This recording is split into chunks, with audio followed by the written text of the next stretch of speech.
नमस्कार दोस्तों, आज हम आपको 21 मई 2024 सुबह के मुख्य समाचार प्रस्तुत करेंगे। कृपया नीचे कमेंट करें और बताएं कि आप किस क्षेत्र से हिमाचल न्यूज सुन रहे हैं। हिमाचल के विकास, पर्यटन और सामाजिक क्षेत्र की ताज़ा जानकारी के लिए हमारे चैनल को सब्सक्राइब करें और अपडेट के लिए हमें फॉलो करें। समाचार नंबर 1, चिट्टा पुलिस ने हिला दी नशा माफिया की जड़ें। जिला पुलिस नूरपुर द्वारा नशा माफिया के खिलाफ चलाए गए अभियान में माफिया फंसता जा रहा है तथा इससे नशा माफिया की जड़ें हिल गई हैं। जिला पुलिस नूरपुर में बनाल में नाकाबंदी के दौरान सुभाष चंद निवासी अमृतसर के कब्जे से 156 ग्राम चिट्टा बरामद करने में सफलता हासिल की है। पुलिस ने आरोपी के खिलाफ केस दर्ज कर अरेस्ट कर लिया है तथा आगामी कार्रवाई अमल में लाई जा रही है। एसपी नूरपुर अशोक रतन ने बताया कि पुलिस ने बनाल में सुभाष चंद निवासी अमृतसर के कब्जे से 156 ग्राम चिट्टा बरामद करने में सफलता हासिल की है। पुलिस ने आरोपी के खिलाफ केस दर्ज कर आरोपी को अरेस्ट कर लिया है तथा आगामी कार्रवाई अमल में लाई जा रही है। समाचार नंबर 2, हिमाचल इलेक्शन, लोकसभा चुनाव के लिए वोटिंग आज से। हिमाचल में लोकसभा चुनाव के लिए मंगलवार 21 मई से वोटिंग की प्रक्रिया शुरू हो जाएगी। होम वोटिंग की यह सुविधा 3 तरह के मतदाताओं को दी जा रही है। इसमें 85 साल से अधिक आयु के बुजुर्ग, दिव्यांग मतदाता और आवश्यक सेवाओं पर तैनात कर्मचारी शामिल हैं। मुख्य निर्वाचन अधिकारी मनीष गर्ग ने बताया कि 85 वर्ष से अधिक आयु तथा 40% से अधिक विकलांगता वाले दिव्यांगजन मतदाताओं की सुविधा के लिए भारत निर्वाचन आयोग ने लोकसभा चुनाव 2024 में होम वोटिंग की सुविधा प्रदान की है। इसके अतिरिक्त अनिवार्य सेवाओं पर तैनात कर्मचारियों को गृह आरओ कार्यालय पर स्थापित पोस्टल वोटिंग सेंटर के माध्यम से मतदान करने की सुविधा उपलब्ध होगी। इन चुनावों में 85 वर्ष से अधिक आयु वर्ग के कुल 60,835 में से 32,370 मतदाताओं से प्रपत्र 12D भरकर प्राप्त हुए हैं और अभी तक इस श्रेणी के 25,958 मतदाताओं के प्रपत्र स्वीकार कर लिए गए हैं। कुल 57,775 दिव्यांगजन मतदाताओं में से 13,554 मतदाताओं के प्रपत्र निर्वाचन विभाग को प्राप्त हुए और अब तक 9,394 के प्रपत्र स्वीकार कर लिए गए हैं। आवश्यक सेवाओं पर तैनात कर्मियों के लिए सहूलियत। मतदान के दिन अनिवार्य सेवाओं पर तैनात कर्मचारियों से 2,995 प्रपत्र 12D प्राप्त हो गए हैं तथा 2,010 प्रपत्रों को स्वीकार कर लिया गया है। होम वोटिंग के लिए मतदान की सुविधा 21 से 29 मई तक पात्र मतदाताओं के घर पर जाकर करवाई जाएगी। अनिवार्य सेवाओं पर तैनात कर्मचारी अपने गृह विधानसभा क्षेत्र, जहां के वे मतदाता हैं, में स्थापित पीवीसी में अधिसूचित 3 दिनों में से किसी एक दिन जाकर मतदान कर सकेंगे। समाचार नंबर 3, तबीयत बिगड़े या चक्कर आए तो तुरंत डॉक्टर को दिखाएं। हिमाचल में अधिकतम तापमान बढ़े की संभावना को देखते हुए आपदा प्रबंधन प्राधिकरण से पूरे प्रदेश के लिए अलर्ट जारी हुआ है। मौसम विभाग के पूर्वानुमान के आधार पर आपदा प्रबंधन ने प्रदेश के लोगों के लिए हीट स्ट्रोक और लू लगने से बचाव के तरीके बताए हैं। आपदा प्रबंधन का कहना है कि हिमाचल के चंबा, शिमला, कांगड़ा, मंडी, सिरमौर, सोलन, हमीरपुर, बिलासपुर और ऊना जिलों में हीट वेव के लिए येलो अलर्ट जारी हुआ है, इसलिए सावधानी बरतने की जरूरत है। कहा गया है कि यदि लू लग जाती है तो व्यक्ति को छांव में लिटा दें और ढीले कपड़े पहनाएं। गीले कपड़े से शरीर को साफ करें और ठंडे पानी से नहलाएं। अपने घर को ठंडा रखें। यदि तबीयत ठीक न लगे और चक्कर आए तो तुरंत डॉक्टर से संपर्क करें। व्यक्ति को ORS, नींबू पानी या नमक और चीनी का घोल पीने को दें। यदि प्यास न भी लगी हो तो भी बीच बीच में पानी पीते रहें। जहां तक संभव हो कड़ी धूप में बाहर न निकले, धूप में बच्चों को भी खेलने न दें। ऐसे मौसम में गाड़ी में बच्चों या पालतू जानवरों को अकेला न छोड़े। इस मौसम में छोटे बच्चे, गर्भवती महिलाएं, बाहर काम करने वाले लोग और दिव्यांग व्यक्ति ज्यादा खतरे में हैं। समाचार नंबर 4। हिमाचल इलेक्शन, मंडी सीट पर 13,90,286 मतदाता चुनेंगे नेता। मंडी संसदीय क्षेत्र में इस बार चुनाव में 13,113 सर्विस वोटरों सहित 13,77,173 मतदाता अपने वोट के अधिकार का प्रयोग करेंगे। यहां महिलाओं के मुकाबले पुरुष मतदाताओं की संख्या 7,607 ज्यादा है। पुरुष मतदाता जहां 6,85,832 और महिला मतदाता 6,78,225 हैं। इसके अलावा पूरे संसदीय हलके में 3 थर्ड जेंडर मतदाता भी हैं। मंडी जिला की 9 विधानसभा क्षेत्रों में मतदाताओं की संख्या 7,94,668 और कुल्लू जिला की 4 विधानसभा सीटों पर 3,36,042 मतदाता है। मंडी जिला के जोगिंद्रनगर विधानसभा क्षेत्र में मतदाताओं की संख्या 1 लाख को पार कर गई है।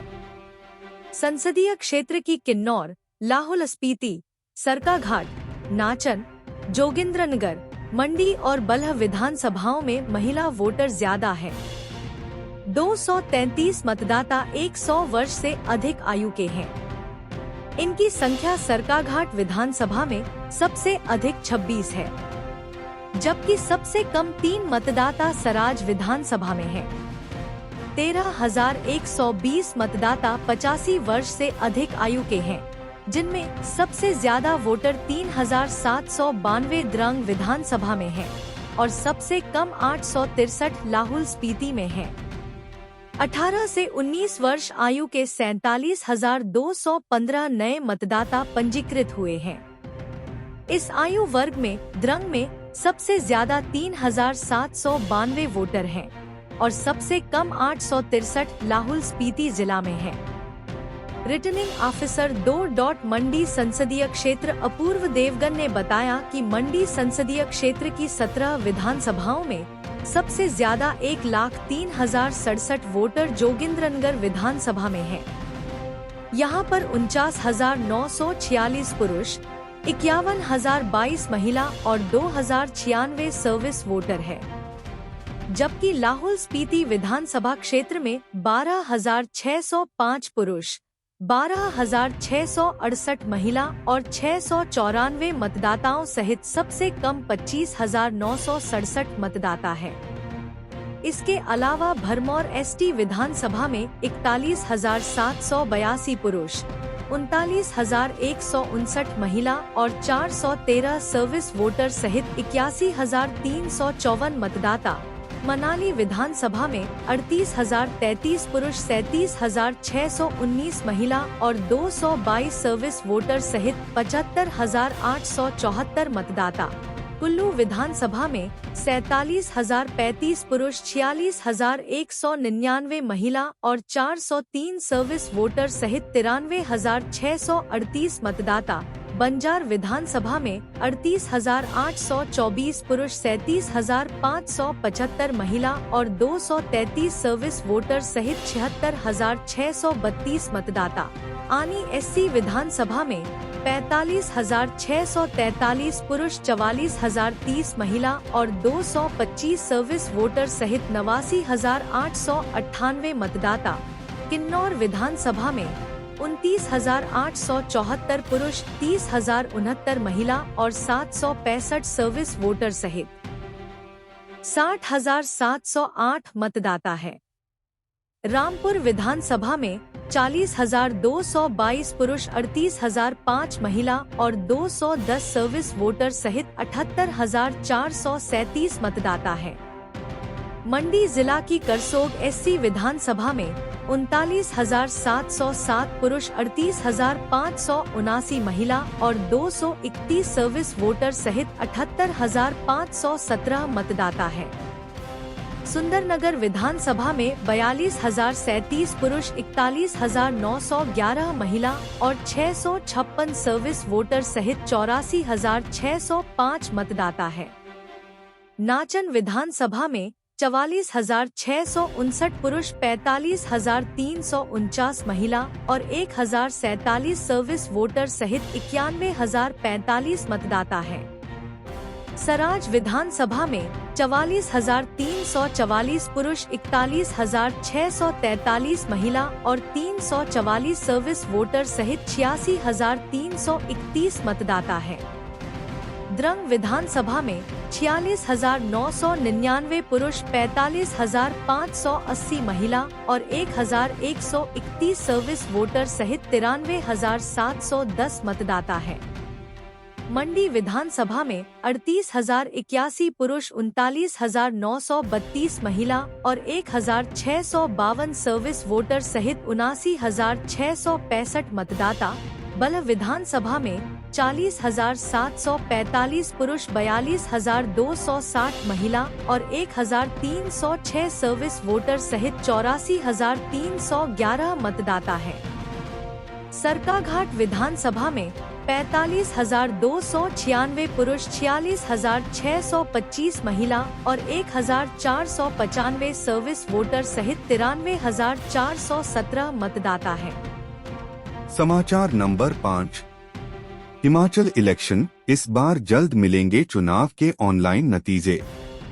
इस बार पोल डे मॉनिटरिंग सिस्टम को बेहतर बनाया गया है ताकि मतगणना के दौरान जल्द और सटीक नतीजों को ऑनलाइन देखा जा सके। यह जानकारी मुख्य निर्वाचन अधिकारी मनीष गर्ग ने दी। इससे पहले लोकसभा चुनाव 2024 के दृष्टिगत भारत निर्वाचन आयोग के उप निर्वाचन आयुक्त मनोज कुमार साहू ने सोमवार को वर्चुअल कॉन्फ्रेंस के माध्यम से प्रदेश में चल रही चुनावी तैयारियों का जायजा लिया। इसमें मुख्य निर्वाचन अधिकारी हिमाचल प्रदेश मनीष गर्ग सहित सभी संसदीय क्षेत्र के रिटर्निंग अधिकारी, जिला निर्वाचन अधिकारी और पुलिस अधीक्षक भी ऑनलाइन जुड़े। इस दौरान रिटर्निंग अधिकारी और जिला निर्वाचन अधिकारी शिमला अनुपम कश्यप तथा पुलिस अधीक्षक संजीव कुमार गांधी ने उन्हें चुनावी तैयारियों की विस्तृत जानकारी दी। मनोज कुमार साहू ने कहा कि चुनाव के दृष्टिगत ईवीएम का भंडारण और ट्रांसपोर्टेशन बेहद महत्वपूर्ण है, जिसमें किसी भी प्रकार की गलती की गुंजाइश नहीं है। हिमाचल प्रदेश में मतदान और मतगणना में कम समय है, इसलिए मतगणना की तैयारियां भी अभी से आरंभ करना सुनिश्चित करें।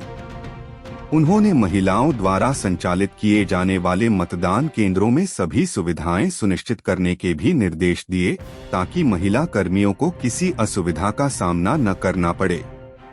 इसके साथ ही उन्होंने जिला निर्वाचन अधिकारियों को मतदान कर्मियों को दिए जा रहे प्रशिक्षण का आवश्यक रूप से निरीक्षण करने के निर्देश दिए, ताकि चुनाव के दौरान पीठासीन और सहायक पीठासीन अधिकारी किसी भी प्रकार की गलती न करें। चुनाव के अंतिम 72 व 48 घंटे बेहद महत्वपूर्ण होते हैं, जिनमें अतिरिक्त सतर्कता बरतने की आवश्यकता रहती है। उन्होंने सभी से आगामी दिनों में और बेहतर तैयारी करने के निर्देश दिए, ताकि गलती की कोई संभावना न रहे। कुछ ऐसी हैं तैयारियां। मुख्य निर्वाचन अधिकारी मनीष गर्ग ने बताया कि पोल डे मॉनिटरिंग सिस्टम को भी बेहतर बनाया गया है, ताकि मतगणना के दौरान सटीक नतीजों को ऑनलाइन देखा जा सके। संसदीय क्षेत्र में उड़दस्तों व स्टैटिक सर्विलेंस टीम की सक्रियता को और बढ़ाने के निर्देश दिए, ताकि जमीनी स्तर पर उनकी बेहतर उपस्थिति दर्ज हो सके। उन्होंने बताया कि पोस्टल बैलेट के लिए state clearing centre ITI Chaura Maidan में बनाया गया है, जहां 22 व 28 मई तथा 2 जून को पोस्टल बैलेट का आदान प्रदान होगा। समाचार नंबर 6। हिमाचल न्यूज। काजा प्रकरण के लिए कांग्रेस कसूरवार। काजा में हुई घटना निंदनीय ही नहीं, बल्कि प्रदेश की कांग्रेस सरकार व कांग्रेस पार्टी का सोचा समझा षड्यंत्र है। सरकार के गुंडों ने जिस तरह से भाजपा के प्रत्याशियों व नेता प्रतिपक्ष पर हमला किया, उससे साफ जाहिर है कि कांग्रेस बौखलाई व घबराई हुई है और चुनाव को जीतने के लिए किसी भी स्तर तक जा सकती है। यह आरोप भाजपा प्रदेशाध्यक्ष डा राजीव बिंदल ने सोमवार को सोलन में आयोजित पत्रकार वार्ता में लगाए। उन्होंने कहा कि मामले को लेकर प्रदेश चुनाव आयोग से भी शिकायत की जाएगी। डा बिंदल ने आरोप लगाया कि यह सब जानबूझकर किया गया और परिणाम भी वही हुआ जिसका डर था। कांग्रेस के लोग काले झंडे लेकर सड़क पर बैठ गए और नेता प्रतिपक्ष सहित दोनों प्रत्याशियों पर हमला किया गया। इस भगदड़ में युवा मोर्चा के एक कार्यकर्ता की तो टांग भी टूट गई। भाजपा प्रदेशाध्यक्ष ने कहा कि यदि इस हमले के बीच भाजपा व युवा मोर्चा कार्यकर्ता इन नेताओं को वहां से नहीं निकालते तो हादसा बड़ा भी हो सकता था। इस घटना से चुनाव आयोग की भूमिका पर भी सवाल उठ रहे हैं और प्रदेश में स्वतंत्र व निष्पक्ष चुनाव पर भी सवालिया निशान लग गए हैं। उन्होंने कहा कि मामले को लेकर एफआईआर दर्ज करवाई गई है और प्रदेश चुनाव आयोग के समक्ष भी शिकायत की जा रही है। नाहन मंडी में होंगी पीएम मोदी की विशाल जनसभाएं। भाजपा प्रदेशाध्यक्ष ने बताया कि 24 मई को प्रधानमंत्री नरेंद्र मोदी प्रदेश के दौरे पर आ रहे हैं। इस दौरान वह 2 जगहों पर विशाल जनसभाओं को संबोधित करेंगे। उन्होंने बताया कि उनकी पहली रैली सुबह 9 बजे जिला सिरमौर के नाहन के ऐतिहासिक चौगान मैदान में होगी। वहीं उनकी दूसरी रैली सुबह 11:30 बजे मंडी के पड्डल मैदान में होगी। इन रैलियों के बाद पीएम मोदी पंजाब के लिए रवाना होंगे। समाचार नंबर 7। हिमाचल इलेक्शन, भाजपा ने एससी समुदाय के हितों की हमेशा रक्षा की।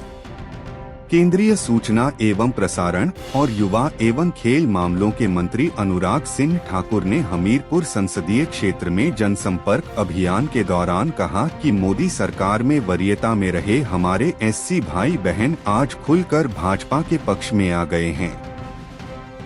कांग्रेस ने सदैव उन्हें छलने का काम किया है और मात्र वोट बैंक के रूप में देखा है। हमीरपुर समेत संपूर्ण हिमाचल में प्रतिदिन सैकड़ों एससी परिवारों का भारतीय जनता पार्टी में शामिल होना यह बताता है कि कांग्रेस की भय और भ्रम की राजनीति बुरी तरह पिट चुकी है और लोग अब उनके झूठे वादों के झांसे में नहीं आने वाले। सोमवार को बिलासपुर में अनुराग ठाकुर के समक्ष अनुसूचित जाति के 140 परिवारों ने भारतीय जनता पार्टी की सदस्यता ग्रहण की। अनुराग ठाकुर ने बिलासपुर सदर और श्री नैना देवी विधानसभाओं में जनसंपर्क अभियान के दौरान कहा कि पिछले 10 वर्षों में मोदी सरकार की जनकल्याणकारी योजनाओं का अधिकतम लाभ हमारे एससी/एसटी भाइयों बहनों को मिला है। मोदी सरकार ने उनके जीवन में बेहद सार्थक बदलाव लाए हैं। कांग्रेस सरकार के कार्यकाल में एससी समाज कल्याण के लिए प्रतिवर्ष मात्र 40,000 करोड़ का बजट आवंटित किया जाता था। भाजपा सरकार में एससी समुदाय के कल्याण का बजट 1,40,000 करोड़ से अधिक है। कांग्रेस ने सदा अनुसूचित जाति का हक मारा और उन्हें हाशिए पर धकेलने का काम किया। अनुराग ठाकुर ने कहा कि कांग्रेस वाले अपनी स्पष्ट हार को देखते हुए संविधान का नाम लेकर झूठ और भ्रम फैला रहे हैं, लेकिन सच्चाई ये है कि कांग्रेस ने हमेशा भारत रत्न बाबा साहेब भीमराव अंबेडकर के योगदान को कम करके आंका है। कांग्रेस ने तो संविधान सभा के लिए BR अंबेडकर के चुनाव का भी विरोध किया था। इतिहास में दर्ज है कि कांग्रेस के दौर में संसद के अंदर BR अंबेडकर की तस्वीर लगाने के लिए भी जगह की कमी हो गई थी। जवाहरलाल नेहरू और इंदिरा गांधी ने खुद को भारत रत्न से सम्मानित किया, लेकिन BR अंबेडकर जी को उनके निधन के बाद भी भारत रत्न नहीं दिया।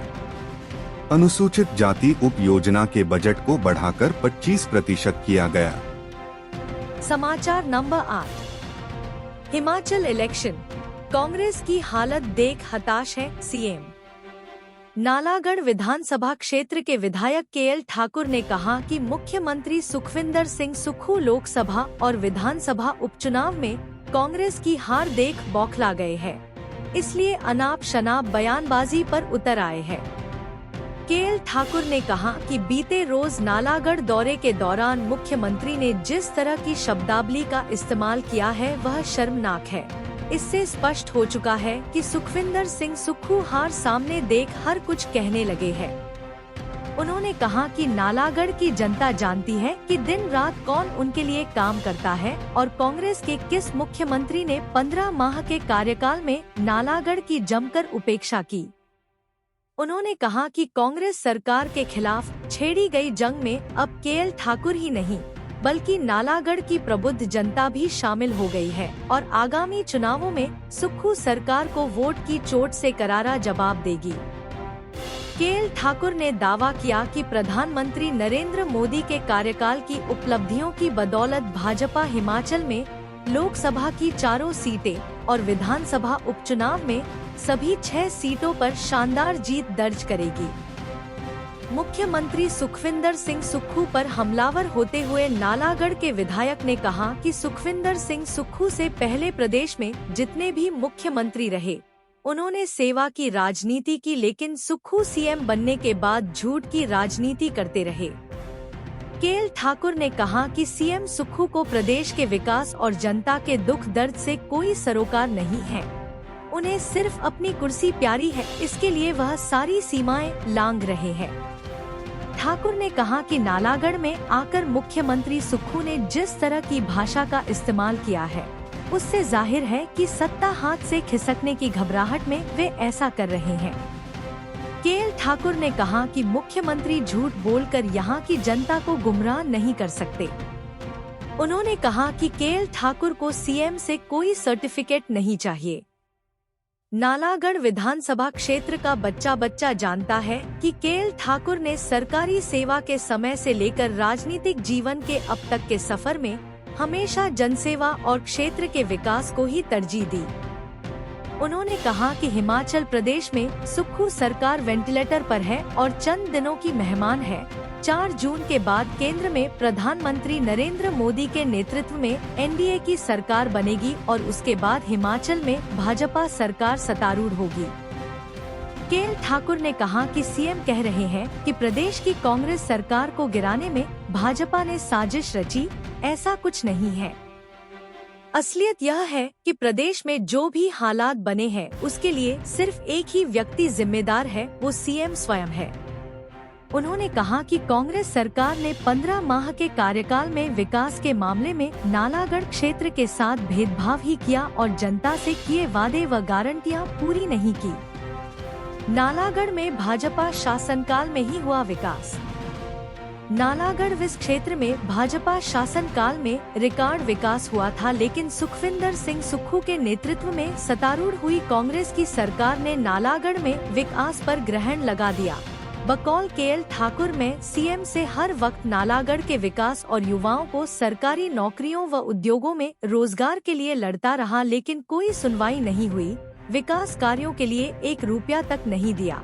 यही नहीं, विधायक निधि के तहत मंजूर विकास कार्यों के लिए भी धनराशि जारी नहीं की गई। ठाकुर ने कहा कि वह स्वाभिमान की लड़ाई लड़ रहे हैं और नालागढ़ की स्वाभिमानी जनता मुख्यमंत्री सुक्खू के झूठ जैसे हथकंडों में आने वाली नहीं है। नालागढ़ की जनता 1 जून को लोकसभा चुनाव में वोट की चोट से कांग्रेस सरकार को करारा जवाब देगी। पहले बीबीएनडीए को मिलता था 50 करोड़ रुपए का बजट। केएल ठाकुर ने कहा कि बीबीएनडीए से पहले बीबीएन क्षेत्र के विकास के लिए 50 करोड़ रुपए मिलता था, लेकिन मुख्यमंत्री ने बीबीएनडीए से मिलने वाले इस बजट को घटाकर 2 लाख रुपए कर दिया। ठाकुर ने कहा कि जिस औद्योगिक क्षेत्र बीबीएन से मुख्यमंत्री विकास के मामले में भेदभाव कर रहे हैं, उसी क्षेत्र से प्रदेश को सबसे ज्यादा राजस्व मिलता है।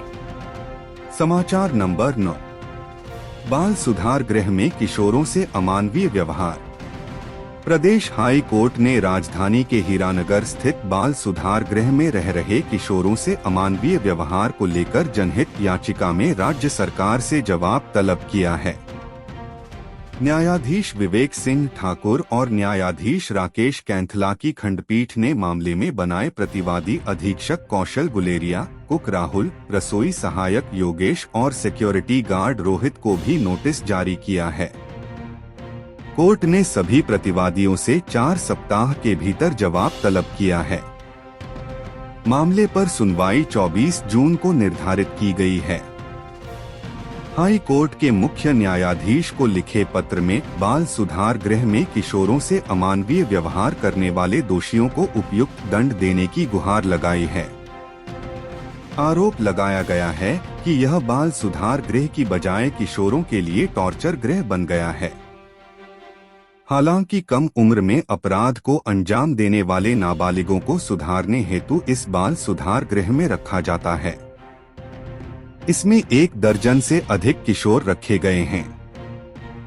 पत्र में कहा गया है कि एक किशोर को इस सुधार गृह से 7 मई को रिहा किया गया था, जिसने प्रार्थी को टेलीफोन कर सुधार गृह में हो रही घटनाओं के बारे में बताया और उसने वहां रह रहे अन्य किशोरों को बचाने की प्रार्थना की। जुवेनाइल जस्टिस बोर्ड सोलन को भी जुबानी और लिखित शिकायत में उसने अपने साथ हुई मारपीट और यातनाओं के बारे में बताया था। उसने आरोप लगाया है कि उसे और अन्य बच्चों के साथ निजी प्रतिवादी अक्सर मारपीट किया करते थे, उन्हें धमकियां देते थे। एक बार तो उसे इतना पीटा गया कि उसे हॉस्पिटल ले जाना पड़ा। 2 पीड़ित किशोरों ने तो महिला एवं बाल विकास विभाग जिला शिमला के प्रोग्राम अधिकारी से शिकायत की थी, परंतु आरोपी कर्मियों के खिलाफ कोई कार्रवाई नहीं की गई। 2 किशोरों ने तंग आकर अपनी हाथों को नसें काटकर आत्महत्या करने का प्रयास भी किया था। आरोप है कि किशोरों से दुर्व्यवहार अक्सर अधीक्षक के कक्ष में होता है या ऐसे स्थान पर होता है जहां सीसीटीवी कैमरे की नजर न पड़े। कभी कभी तो कैमरे बंद भी कर दिए जाते हैं। भोजन भी नहीं मिलता। किशोरों को पर्याप्त भोजन भी नहीं दिया जाता। पत्र में रिहा किए गए किशोर द्वारा बताई कहानी के अनुसार अधीक्षक पर गंभीर आरोप लगाते हुए कहा गया है कि डीआईजी और जज से दोस्ती की धमकियां देते हुए किशोरों को अधीक्षक द्वारा पीटा जाता है। प्रार्थी ने बाल सुधार गृह के किशोरों को उत्पीड़ से बचाने और दोषियों को दंडित करने की गुहार लगाई है। समाचार नंबर 10। प्रदेश में धू-धू जल रहे जंगल, 24 घंटे में 97 घटनाएं। प्रदेश के जंगलों में आग लगने की घटनाएं लगातार बढ़ती जा रही है। पिछले 24 घंटे में ही आग लगने की 97 नई घटनाएं सामने आई है। गर्मियों के इस सीजन में 20 मई तक प्रदेश के 12 सर्किलों में आग की 503 घटनाएं दर्ज की गई हैं। प्रदेश भर में पिछले 1.5 माह में इन आग की घटनाओं में 991.44 भूमि पर वन संपदा राख हो गई है। बढ़ते तापमान के साथ जंगलों में आग लगने की घटनाएं बढ़ने लगी हैं। प्लांटेशन, प्राकृतिक और अन्य क्षेत्र में आग लगने से लाखों रुपए का नुकसान हुआ है। प्रदेश की बात करें तो सबसे ज्यादा धर्मशाला सर्किल में 140, हमीरपुर 97 घटनाओं के साथ दूसरे नंबर पर है। वन विभाग के आंकड़ों के अनुसार 20 मई शाम तक बिलासपुर में 48, चंबा में 14, जीएचएनपी कुल्लू सर्किल में 1, मंडी में 79, नाहन में 71, रामपुर में 9, शिमला में 17, सोलन में 46 और डब्ल्यूएल नॉर्थ में 3 घटनाएं जंगलों में दर्ज की गई हैं। चीड़ के जंगलों में जब फरवरी और मार्च में पत्तियां गिरती हैं, तो उनके नीचे फिर कुछ भी नहीं उगता है। वनों में आग से कई जानवर और पक्षी भी जलकर मर जाते हैं। पक्षियों के अंडे भी जल जाते हैं। इनका भी कोई रिकॉर्ड नहीं होता है। रिकॉर्ड में केवल वन संपदा आती है, जबकि बेशकीमती जड़ी बूटियों का भी इसमें कोई आकलन नहीं होता है। जंगलों तक नहीं पहुंच पा रही दमकल विभाग की गाड़ी। जंगलों की आग को बुझाने में सबसे बड़ी समस्या ये आ रही है कि सड़कें न होने के कारण वहां तक गाड़ी नहीं पहुंच रही है। इसके अलावा जगह जगह जंगलों में लगी आग को बुझाने के लिए कहां जाए। ग्रामीण स्तर पर कमेटियां भी हैं, लेकिन जब जंगलों में आग लग रही है तो सब गायब है। Toll free number. आग से वनों की सुरक्षा के प्रबंध तुरंत कार्रवाई प्रक्रिया का प्रावधान है। इसके साथ ही मार्च से जून तक फायर वाचर वन विभाग तैनात करता है। राज्य स्तर पर आपदा नियंत्रण कक्ष व टोल फ्री नंबर 1077 और जिला स्तर पर टोल फ्री नंबर 1070 है। आग से वनों की सुरक्षा के लिए स्कूल व कॉलेज स्तर पर जागरूकता कार्यक्रम होते हैं। फायर लाइन तैयार की जाती है। आग से सुरक्षा और आग लगने पर संदेश भेजे जाते हैं। समाचार नंबर 11। हिमाचल न्यूज गर्मी से कुल्लू मनाली सैलानियों से पैक। मैदानी इलाकों में तपती गर्मी से बचने के लिए अब सैलानी भारी संख्या में कुल्लू मनाली का रुख करने लगे हैं। ऐसे में लंबे समय के बाद मनाली फिर से पैक होने लगी है। सैलानियों की बढ़ती संख्या के चलते पर्यटन कारोबार ने भी पंख पकड़े शुरू कर दिए हैं। मनाली सहित जिला कुल्लू से सभी बेहतरीन पर्यटन स्थलों पर सैलानियों की आवाजाही के चलते अब जहां मनाली के होटल पैक हुए हैं, वहीं होम स्टे भी लगभग पैक चल रहे हैं।